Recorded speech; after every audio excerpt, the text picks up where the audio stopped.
আসসালামু আলাইকুম রহমতুল্লাহ। সুপ্রিয় শিক্ষার্থীবৃন্দ, আশা করি তোমরা সবাই ভালো আছো। এই ভিডিওটা তৈরি করছি অষ্টম শ্রেণীর শিক্ষার্থীদের জন্য। 2024 সালের অষ্টম শ্রেণীর ইসলাম শিক্ষা বইয়ের ষষ্ঠ অধ্যায়ের 152 পৃষ্ঠার ছক সমাধান নিয়ে আজকে আমরা আলোচনা করব। অষ্টম শ্রেণীর ইসলাম শিক্ষা ষষ্ঠ অধ্যায় পরমত সহিষ্ণুতা এর প্রথম পর্ব এটি। তোমরা যারা এখনও অন্যান্য বিষয়ের ভিডিওগুলো দেখোনি তারা আমাদের চ্যানেলের প্লেলিস্ট অপশন থেকে ঘুরে আসতে পারো। সেখানে তোমরা অষ্টম শ্রেণীর বাংলা, ইংরেজি, গণিত, বিজ্ঞান, ডিজিটাল প্রযুক্তি, স্বাস্থ্য সুরক্ষা, জীবন ও জীবিকা, ইসলাম শিক্ষা, শিল্প ও সংস্কৃতি এবং ইতিহাস ও সামাজিক বিজ্ঞান প্রতিটা বিষয়ের জন্যই আলাদা আলাদা করে প্লেলিস্ট পেয়ে যাচ্ছ। তো সেখান থেকে তোমাদের যে বিষয়ের ভিডিও দরকার খুব সহজেই তোমরা দেখে নিতে পারবে। ষষ্ঠ অধ্যায় পরমত সহিষ্ণুতা। প্রিয় শিক্ষার্থীরা, পূর্বের শ্রেণীতে তোমরা জেনেছো আমাদের চারপাশের মানুষজনের সাথে কিভাবে সহাবস্থান করব ও সম্প্রীতি বজায় রাখব। এই সম্পর্কে ইসলামের দিক নির্দেশনা জেনে তোমাদের কথা ও কাজে এই গুণ দুটির বিশেষ চর্চা অব্যাহত রেখেছো নিশ্চয়ই। এই শ্রেণীতে তোমরা পরমত সহিষ্ণুতা সম্পর্কে জেনে তোমাদের দৈনন্দিন কার্যক্রমে তা অনুশীলন করবে। অন্যের মতের প্রতি শ্রদ্ধাশীল হওয়া, অপরকে মতামত প্রকাশের সুযোগ দেওয়ার মাধ্যমে তুমি পরমত সহিষ্ণু হতে পারো। এছাড়া কেবল নিজে মত দেওয়া নয়, নিজের মতের সঙ্গে না মিললেও অন্যের মতকে গুরুত্ব দেওয়ার মাধ্যমে পরমত সহিষ্ণুতা প্রকাশ করতে পারো। পরমত সহিষ্ণুতা মানুষের মৌলিক গুণাবলীর মধ্যে অন্যতম একটি গুণ। এটি একটি সুন্দর শিষ্টাচার।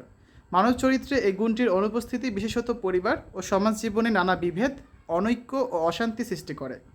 ইসলাম আমাদের সবসময় পরমত সহিষ্ণুতা শিক্ষা দেয়। ইসলামের শিক্ষার আলোকে আমরা আমাদের বাস্তব জীবনে এই মহৎ গুণটি চর্চা ও বিকাশের মাধ্যমে আলোকিত মানুষ হতে বদ্ধপরিকর। পরমত সহিষ্ণুতা সম্পর্কে ইসলামের দিক নির্দেশনা বিস্তারিত জানার পূর্বে এই অধ্যায়ের শুরুতে শিক্ষকের নির্দেশনা মোতাবেক আমরা এতদ সংক্রান্ত একটি অভিজ্ঞতার মধ্য দিয়ে যাত্রা শুরু করব। তাহলে শুরু করা যাক।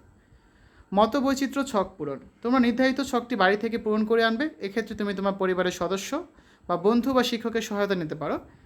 নিজের মত জোর করে চাপিয়ে দিলে যা হতে পারে, যেমন ঝগড়া বিবাদ ও অশান্তি হয়।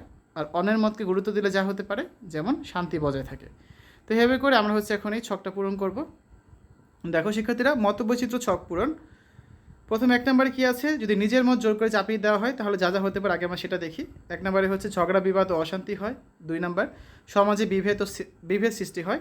3 নম্বর, মানুষের মাঝে অনৈক্য দেখা দেয়। 4 নম্বর, পারিবারিক বন্ধন শিথিল হয়। 5 নম্বর, পরস্পরের প্রতি শ্রদ্ধাবোধ নষ্ট হয়। আর যদি অন্যের মতকে আমরা গুরুত্ব দিই তাহলে যা হবে, শান্তি বজায় থাকে, সমাজে সবাই মিলেমিশে থাকতে পারে, মানুষের মাঝে ঐক্য সৃষ্টি হয়, পারিবারিক বন্ধন দৃঢ় হয়, পরস্পরের প্রতি শ্রদ্ধাবোধ জাগ্রত হয়। ঠিক আছে? তো এই ছিল ছকের সমাধান। এর পরবর্তী ক্লাসে আমরা 154 পৃষ্ঠার প্রতিফলন ডায়েরি লিখন এই কাজটা করব। এখানেও একটা ছক আছে। আমরা পরের ক্লাসে অর্থাৎ দ্বিতীয় পর্বে এই ছকটা পূরণ করে দিব। তো সকলকে দ্বিতীয় পর্ব দেখার জন্য আমন্ত্রণ জানাচ্ছি।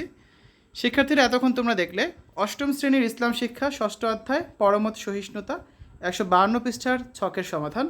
আশা করি ভিডিওটা তোমাদের কাছে ভালো লেগেছে। আজ এখানে বিদায় নিচ্ছি। আল্লাহ হাফেজ।